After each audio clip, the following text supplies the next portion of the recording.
Yo, what's going on, guys? This is Wynn and welcome back to another video. Today we have 5 tips and tricks for things that just came out in this most recent Season 2 update. So these are all pretty new things that you might not know. Now, the first one is the old backpack. This was a new bag that they added in this most recent update, like I mentioned, and it might not look like a lot at first glance, but this one is very important when it comes to stacking and Tetrising all your loot inside the squares to maximize how much you bring out in every raid. Now, why is this old backpack so great? Well, look at it. It's a 4x4, so it takes up to 16 slots, but if we put it on, you'll notice that on the inside, it actually has 20. So for the space of 16, you can now carry 20, right? And that's pretty cool. Now also, you could really take this to the next level. You could open up another old bag and you could put it inside here. And look at that, you have 4 extra slots, and now you're actually carrying an old bag. And then we can open this up, and inside here, we can put another old bag. And look at that, you get 4 inventory slots, and there's an old bag. And you can open up this one, and you can open up another old bag, and then you can expand this, and you can put this inside. Oh, never mind. Okay, well, I guess that's how far you could take it. There is no infinite wormhole of old bags. We just did that for science.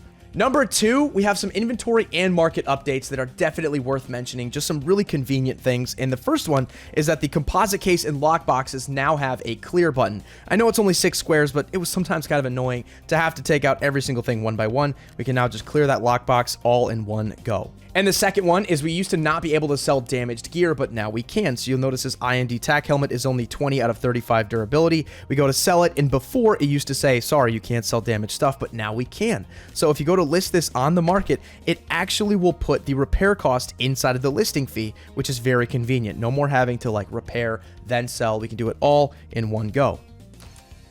And the repair is complete, and now it's listed. And the third one, real quick, is that we can actually sell ammo in bundles of 120. So instead of 90, the 120 per listed slot is very helpful, and it allows us just to move a little bit more inventory at a time. And those listing slots definitely, can get filled up quickly. So 120 bullets, definitely keep that in mind. Number 3, how to break your guns down way faster to sell them. And you've probably heard that selling the individual attachments is better than trying to sell an entire gun that's put together. Obviously, fully put together guns, they sell much slower, and sometimes they don't sell at all. So it is better to break them down, take off the muzzles, the scopes, the attachments, the grips, all that, and sell those individually. But that can be pretty tedious. So this is a trick on how you can do it very quickly using the new market breakdown tab. So for example, we've got this M4. If I were to go sell this on the market, we can list it. And like I mentioned, selling it all in one go here for 65,000 Coin, that might not sell. That's not recommended. But in Season 2, they added this tab here on the side where we can then now sell every little thing on the market, and it breaks it up, and it's so much faster to do it this way. Now, some things that are less than 200 Coin, like the really cheap attachments, you can just sell them straight to the contact. That way you don't have to waste a market listing, and it's not going to be worth much anyway. Now, this particular gun, all the attachments are actually pretty valuable, so that contact option will not come into play. But there is one thing you should consider, though. This will take up a lot of your slots. Every single one of these attachments could fill up your market. So there's another trick that I want to show you here in just a second, and that is, let's fill up our market where we only have 1 listing remaining. Let's get this to 15 out of 16. All right, so here's the trick. We just got our listings to 15 out of 16. Now watch what happens here. Because we only have 1 slot, we can still sell, but everything gets automatically switched over to return to storage. So this top one, if you also hit return to storage, boom. It just broke down my entire M4 into all the parts, and it put it back into my stash. You can do this again and again and again to break down guns, and it's so much faster than actually doing this by hand. So return to storage, boom. Just like that, tap, tap. I just broke down that entire gun into all of the attachments. And then when you go to sell, you can sell those attachments in stacks of 4 or 5 if you've broken down multiple of the same gun. For example, from rush mode, I had like 10 different MPXs. I broke them all down. I was able to sell those little drum mags in sets of 5, sell the scopes in sets of 5, sell the grips in sets of 5, and it was so much faster, and it didn't waste all of my listings. So get it to 15 out of 16, and then you're able to break down guns in like 2 taps instead of having to manually take every little part off by hand. Number 4, we have this brand new 926 Night Owl chest rig. It is an unarmored rig, and it is really great, again, for doing things like Tetrising and expanding your inventory. So let's pop this on and check it out.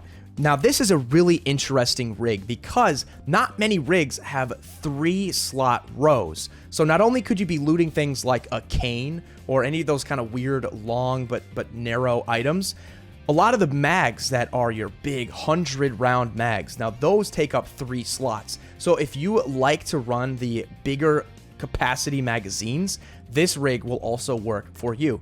It is great because it has a couple 2 slots as well for those smaller mags, and it also has one 4-slot square for anything like a headset or an STO or a helmet, one of those bigger items. So this can kind of do a little bit of everything, and it's great for just Tetrising in general because the actual space of this rig is only 16. It's a 4x4, but you'll notice again once we put it on, it actually is a 5x4, so it can hold 20 while only taking up 16. And in the Tetris world, we call that a very good rig. And number 5, we have a brand new gas mask in the game, the SW5 gas mask. And you'll notice there's something a little bit different about this one compared to all of the other gas masks. Most gas masks have some kind of eye protection, they have the poison protection, and unfortunately, they do not work well when you have a face shield on. So a lot of players, they decide to just use the face shield to get that extra head protection, and they forego the gas mask. Because obviously wearing a gas mask, you can get one tapped in the face and you are dead. But this half gas mask is great because it can actually go with face shield. So we get the face shield protection and we also get the gas protection. And one of the unintended benefits too is the POV. So these other gas masks, they obviously have eye protection, but it kind of makes it, you know, pretty hard to see. With this half gas mask, there is no obstruction at all to your POV. This gas mask also does have a medium anti-poison effect. I did compare it to a low or a bad poison effect and a really good one. And what I noticed was that there really wasn't much of a difference. All of the gas grenades took off the exact same amount of durability at the exact same pace. So there really isn't any additional or worse protection there. Really, the bad, medium, or strong protection, it just comes down to the matter of durability pretty much. So 40 durability on the half gas mask is considered good or average. 30 is pretty bad for the SH3. And for the raw, that's 60 durability. That's really good. That can survive over 2 entire gas grenades. Obviously, if you're just sitting in the gas the entire time. This half gas mask is pretty good. You can survive entirely about 1.5 gas grenades. But again, more importantly, it's about the fact that you can wear this gas mask while having a face shield on. But unfortunately, because of that extra utility there, it is one of the most expensive gas masks at about 20,000 Coin. So if you're willing to spend a little bit more to not have to worry about gas, you can get this half gas mask and wear it underneath that face shield. And there you have it, guys. Those were 5 quick tips here for Season 2. If you have any other tips and tricks, please let us know below in the comments. Obviously, sharing information and helping out other players is really important to building the Arena Breakout community. So thank you to everybody that's helped me learn these tips and tricks. And I've been watching a lot of videos and playing with a lot of great guys, and they've been teaching me. I've been teaching them, and really, I think that's what Arena Breakout is all about. So let us know below if you have any tips and tricks. Thanks again for watching. Make sure you like and subscribe, and I will see you guys next time.